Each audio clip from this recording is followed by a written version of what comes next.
আসসালামু আলাইকুম, welcome back to my channel easy recipe by Cheni. আজ আমি বাটার কুকি বানিয়ে দেখাবো। খুব সহজে এটি তৈরি করা যায় মাত্র 3টা ইনগ্রিডিয়েন্টস দিয়ে। বাচ্চারা কিন্তু এটা খুব মজা করে খায়, আর এটা কিন্তু অনেক হেলদি এবং মুখে দিলে একদম মিলিয়ে যাবে। বানানো যেমন সফট, খেতেও কিন্তু তেমন সফট, অনেক সুন্দর। তো চলুন দেখে নেই কী করে এটি তৈরি করা যায়। প্রথমে আমি একটি পাত্রে নিয়েছি বাটার 200 গ্রাম পরিমাণের। আপনারা চাইলে আনসল্টেড বাটার নিতে পারেন, আনসল্টেড বাটার নিলেই কিন্তু বেশি ভালো হবে। এবার বাটারটাকে আমি একটু আমার সুবিধার্থে ভেঙে নিচ্ছি। রুম টেম্পারেচারের বাটারটা নিয়েছি। আর চিনি নিয়েছি 3/4 কাপ। 3/4 কাপ চিনি আমি ব্লেন্ডারে জারে খুব ভালো করে ব্লেন্ড করে নিয়েছি। এটা কিন্তু ব্লেন্ড করে ইউজ করতে হবে। হ্যান্ড উইক্স অথবা স্প্যাচুলা দিয়ে খুব ভালো করে এটাকে মিক্সড করে নিচ্ছি সময় নিয়ে। এটা কিন্তু রুম টেম্পারেচার হতে হবে, তাহলে খুব ভালোভাবে এটা মিক্সড করা হয়ে যাবে। এবার এটাকে আমি চিনির সঙ্গে মিক্সড করে সাইডে রেখে দিচ্ছি। এবার একটি পাত্রে আমি নিয়েছি ময়দা। আমি এখানে 1 কাপ পরিমাণে ময়দা নিয়েছি। দিয়ে দিচ্ছি বেকিং পাউডার। আর আমি এর মধ্যে কর্নফ্লাওয়ারও ময়দার সঙ্গে নিয়েছিলাম, সরি ভিডিওটা স্কিপ হয়ে গিয়েছে। এবার আমি কর্নফ্লাওয়ার দিয়েছিলাম 2 টেবিল চামচ পরিমাণের। এবার এটাকে খুব ভালো করে মিশিয়ে নিচ্ছি। মিশিয়ে এগুলোকে সাইডে রেখে দিচ্ছি। আর এবার একটা এগ বিটার দিয়ে এই চিনিটাকে আর বাটারটাকে খুব ভালো করে বিট করে নিচ্ছি, যেন চিনিটা বাটারের সঙ্গে খুব ভালোভাবে গলে যায়। যদিও আমি চিনিটা কিন্তু ব্লেন্ডারে ব্লেন্ড করে দিয়েছি, চিনিটাকে অবশ্যই ব্লেন্ড করে দেবেন ব্লেন্ডারে।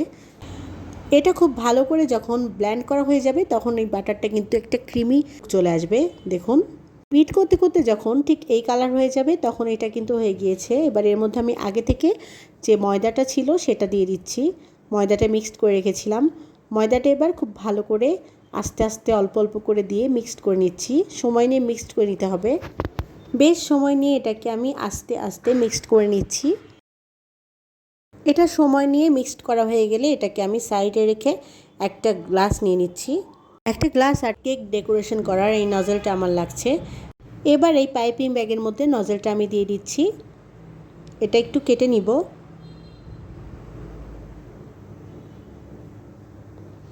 ব্যাগটা কাটা হয়ে গেলে এর মধ্যে আমি নজলটা দিয়ে দিচ্ছি।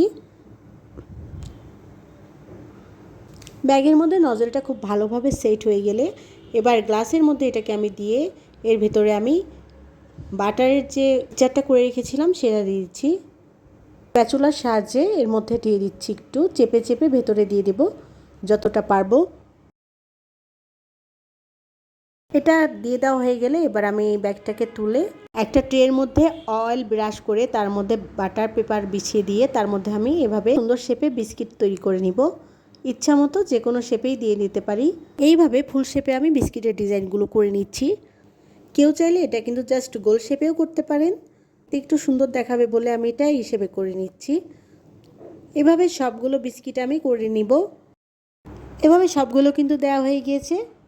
এবার এটাকে আমি প্রিহিটেড 170 ডিগ্রি আপ ডাউন হিটে ইলেকট্রিক ওভেনে 30 মিনিটের জন্য আমি দিয়ে দিচ্ছি।